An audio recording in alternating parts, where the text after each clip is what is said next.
Hello, today we're going to learn how to render particles using Houdini mantra. And this is the result of today's lesson. So let's jump into Houdini. This is where we left off last time, where we made a simple particle system. So now we want to render this, and the first thing we need is a camera. So go up here and select New Camera. And next we want to prepare this particle system for rendering. So we are going to create a new geometry object just for rendering. So press tab and type geo, and then call this render geo. So you know this is the geometry that we are going to render. And go inside and let's import the particle system as we did last time. So press tab and type DOP Import. And here select the DOP network MyDOP and import style fetch geometry from DOP network. And now you can see we have our particles. And these particles look a bit blonde without colors. Let's add a color as well. So press tab and Attribute Wrangle and connect this node and P to edit and add CD equal curly braces 0.1, 0.2, 0.8, and this will color the particles in a bluish color, or at least they should. So let's see what's wrong. Let's go up and let's hide the DOP because these are otherwise going to collide. So now we have blue particles, and let's add a null node and call this out as usual.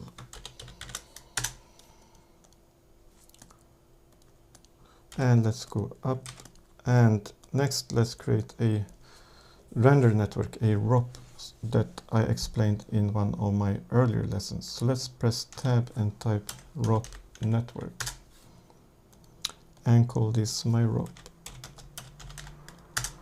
And go inside and tab mantra and P to edit the parameters.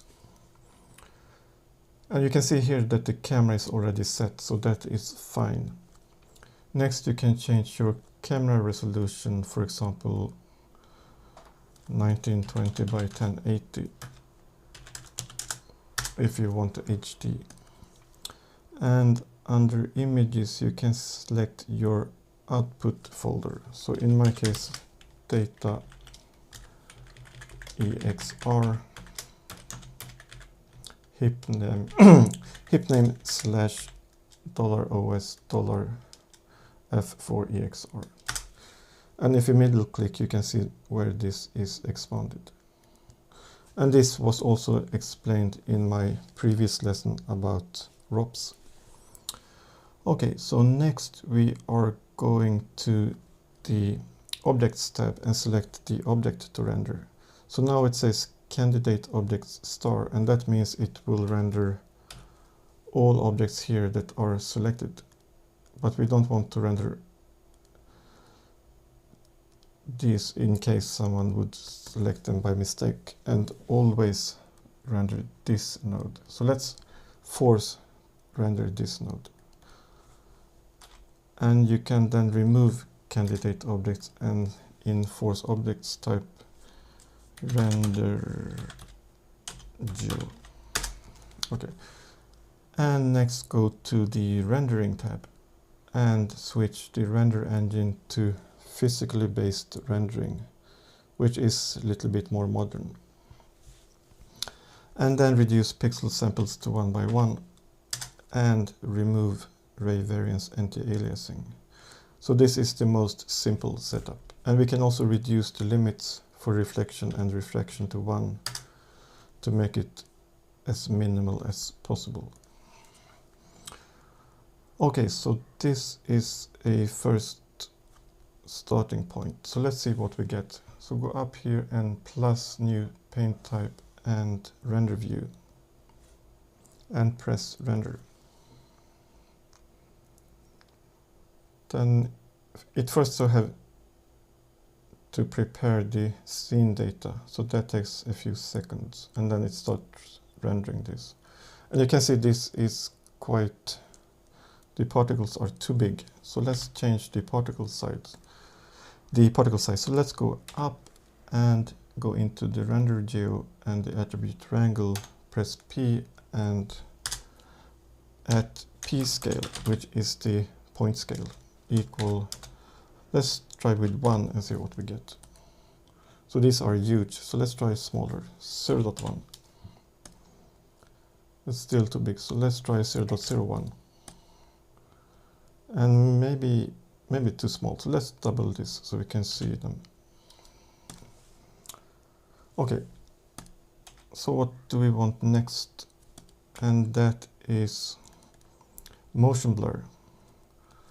So if you go into the mantra node and under rendering allow motion blur, you can see that even if you change these samples, it will not give you any motion blur, because the first X-form time sample is using the object transform, and we don't transform anything on the object level, so this is not going to do anything. And the second one is using deformed geometry, and we don't deform the geometry, so this is not helping either. So what we do have is velocities. So let's go back up to the render geo, and if you look at the geometry spreadsheet, you can see we have velocities.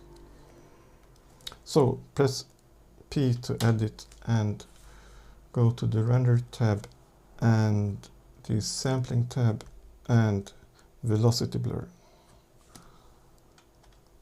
And now if you look at the render view, you can see that we have motion blur, but these are quite fuzzy.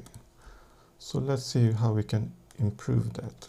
So if you go into the mantra node and under rendering, sampling, and increase the pixel samples to 2 by 2.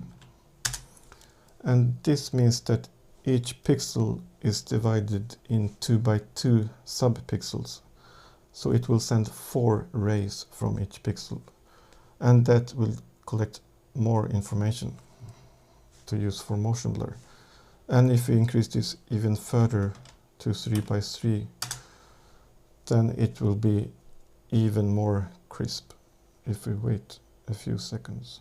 But as you can see, this also take 9 times as long compared to 1 by 1, because we have 3 by 3 equal 9 rays for each pixel. So while this looks good, it's also very slow. So you could go back to 1 by 1. And now if you go to the frame range and set your render frame range and render to disk, then you will get this result. So let's just remove the stuttering. So, okay, so this is the result of the render. I hope this is helpful, and see you next time. Over and out.